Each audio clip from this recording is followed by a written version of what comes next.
5 আগস্টের পর আমিও দলীয় প্রভাব খাটিয়ে 5টি প্রতিষ্ঠানের শীর্ষ পদ দখল করি, যা সম্পূর্ণ মিথ্যা। কয়েকটি অনিবন্ধিত ভুইফোর অনলাইন পত্রিকা ও একটি দৈনিক পত্রিকায় আমার নামে মিথ্যা, ভিত্তিহীন, বানোয়াট ও অসত্য সংবাদ প্রকাশিত হয়। এর বিরুদ্ধে প্রতিবাদ জানাতে আজকের এই সংবাদ সম্মেলন। আমার রাজনৈতিক প্রতিপক্ষ ও একটি কুচক্রী মহল প্রতিহিংসা পরায়ণ হয়ে বিভিন্ন অনিবন্ধিত অনলাইন পত্রিকায় প্রতিনিয়ত আমার নামে অসত্য, ভিত্তিহীন, বানোয়াট সংবাদ প্রকাশ করে আসছে সামাজিক যোগাযোগের মাধ্যমে, যা অত্যন্ত কুরুচিপূর্ণ অপপ্রচার। আমি এর তীব্র প্রতিবাদ জানাচ্ছি। আমি ছাত্র জীবন থেকেই বিএনপি রাজনীতির সঙ্গে জড়িত। 2018 সালের নির্বাচনে প্রেমতলীতে যে নির্বাচন সংক্রান্ত গণ্ডগোল হয়, সেখানে আওয়ামী লীগ যে মামলাটি করে তার 1 নম্বর এজাহারভুক্ত আসামি। এরপর থেকেই গোদাগাড়ী বিএনপি রাজনীতির সঙ্গে যুক্ত হই। পরবর্তীতে ইউনিয়ন নির্বাচনে সভাপতি নির্বাচিত হয়ে পুরাপুরি গোদাগাড়ী রাজনীতিতে সক্রিয় হই এবং যুক্ত হই। 2018 সালের পর থেকে বিভিন্ন আন্দোলন সংগ্রামে নেতাকর্মীদের সাথে নিয়ে সক্রিয় ভূমিকা পালন করি। প্রেমতলীতে যে সকল শিক্ষা প্রতিষ্ঠান, Sukhbasia high school, Premtali degree college, Jasimuddin দাখিল মাদ্রাসা, প্রেমতলী স্বাস্থ্য কমপ্লেক্স, যা আমার শ্রদ্ধেয় মামার হাতে, সিরাজুল ইসলাম সাহেবের হাতেই প্রতিষ্ঠিত। উনি সাবেক এমপিও ছিলেন। তারই ধারাবাহিকতায় আমার অগ্রজ যারা ছিলেন, যারা মুরব্বী ছিলেন, তাদের মৃত্যুর পর উক্ত পরিবারের সদস্য হিসাবে আমরা যারা এই পরিবারের সাথে যুক্ত আছি, তারা প্রতিটি প্রতিষ্ঠানে কম বেশি যুক্ত আছি। 5 আগস্টের পর আমিও দলীয় প্রভাব খাটিয়ে 5টি প্রতিষ্ঠানের শীর্ষ পদ দখল করি, যা সম্পূর্ণ মিথ্যা। বরং 5 আগস্টের পর আমি ও আমার দলীয় নেতাকর্মী বিভিন্ন শিক্ষা প্রতিষ্ঠান ও সনাতন ধর্মীয় প্রতিষ্ঠানগুলোর পাশে দাঁড়াই। প্রতিষ্ঠানগুলো যেন স্বাভাবিক কার্যক্রম চালিয়ে যেতে পারে, তার জন্য প্রতিষ্ঠান প্রধানদের সাথে সার্বক্ষণিক যোগাযোগ রক্ষা করি। প্রকাশিত সংবাদে 1 নং ওয়ার্ডের বাসিন্দা হয়ে 10 কিলোমিটার দূরে ভাটুপাড়া বালিকা বিদ্যালয়ের অ্যাডহক কমিটি পদ দখল করে আছি, যা সম্পূর্ণ মিথ্যা। বর্তমানে প্রতিষ্ঠানের সভাপতি উপজেলা নির্বাহী অফিসার। তাহলে আমি কিভাবে সভাপতি পদ দখল করলাম? প্রকাশিত সংবাদে প্রেমতলী বালিকা বিদ্যালয়ের কথা বলা হয়েছে, যেখানে বর্তমান সভাপতি উপজেলা নির্বাহী অফিসার। তাহলে আমি কিভাবে নিয়মনীতি ভেঙে নিয়মিত কমিটি গঠন প্রক্রিয়া আটকে রাখলাম, যেখানে উপজেলা নির্বাহী অফিসার সভাপতি?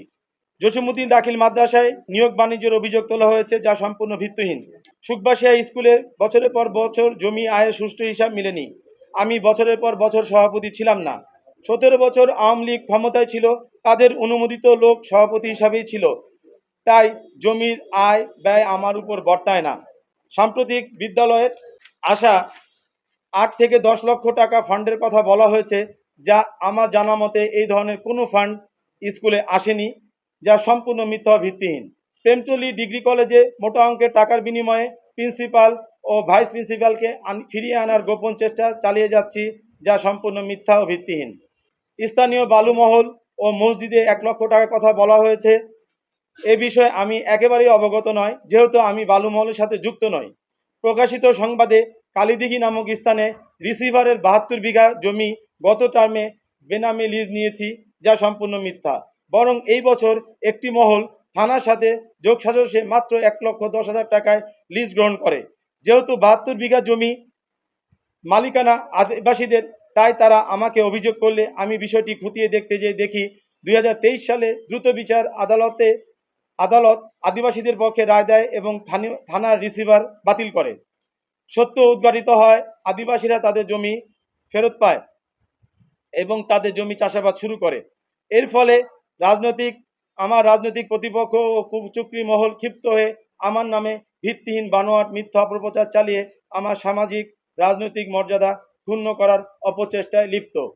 কিছু অনিবন্ধিত অনলাইন পত্রিকা যেভাবে মিথ্যা তথ্য দিয়ে সামাজিক মর্যাদা ক্ষুণ্ণ করছে, তা খুবই দুঃখজনক। যেভাবে আমার পরিবার ও আমার রাজনৈতিক মর্যাদা ক্ষুণ্ণ করা হচ্ছে, তা খুবই দুঃখজনক, যা আমি এর তীব্র প্রতিবাদ জানাচ্ছি। সেই সাথে প্রয়োজনীয় আইনগত ব্যবস্থা গ্রহণ করব, এই মর্মে সিদ্ধান্ত গ্রহণ করেছি। কুচক্রী মহল বলতে আমি তাদেরকে বোঝাচ্ছি যে আমাদের তো যেহেতু বিএনপিতে একটা গ্রুপিং লবিং থাকে, এবং আমি যেহেতু ব্যারিস্টার পরিবারের সাথে রাজনীতি করি, এবং আমাদের নেতা মেজর জেনারেল শরীফউদ্দিন, আপনারা সবাই জানেন যে কম বেশি গোদাগাড়িতে আমাদের একটা গ্রুপিং আছে। তা আমার মনে হচ্ছে সেই গ্রুপটা, যে গ্রুপটা মেজর জেনারেল অবসরপ্রাপ্ত শরীফুদ্দিনের ভোটেরও বিরোধিতা করেছে, তারাই আমার বিরুদ্ধে অপপ্রচার চেষ্টায় বেশি লিপ্ত আছে। বিএনপি থেকে কর্মসূচি আমি ইতিমধ্যে আমার নেতৃবৃন্দ, উপজেলা নেতৃবৃন্দ এবং জেলার নেতৃবৃন্দ সবাইকে বিষয়টা আমি জানিয়েছি। আমি আমার ঊর্ধ্বতন আমাদের যে শ্রদ্ধেয় নেতা জেনারেল শরীফুদ্দিনকে বিষয়টা জানিয়েছি। এখন পরবর্তীতে পরামর্শক্রমে যদি আমরা বিএনপির পক্ষ থেকে কোনো উদ্যোগ নিই সেটা আমরা গ্রহণ করব। এখানে তো অনেকেই আছে, আসলে সুনির্দিষ্টভাবে আমি কোনো নাম বলতে পারছি না এই কারণে, কারণ এখানে অনেকেই আছে, এখন কে এটা করেছে সেরকম তথ্য প্রমাণ আমার হাতে নাই। তারা আমার কাছে মনে হয় অর্থের বিনিময়ে এগুলো করছে, কারণ এগুলো সম্পূর্ণ ভিত্তিহীন, কোনো তথ্য নাই, সম্পূর্ণ একটা কল্প কাহিনী বানিয়ে আমার পরিবার এবং আমার, বিশেষ করে আমাকে মানে রাজনৈতিকভাবে হেয় করার একটা প্রতিপন্ন করার চেষ্টা। আমি আইসিটি অ্যাক্টে আমি বিরুদ্ধে মামলা যাব। আমি মোহাম্মদ এহসানুল কবির টুকু, সভাপতি 6 নম্বর মাটিকাটা ইউনিয়ন বিএনপি, গোদাগাড়ি, রাজশাহী।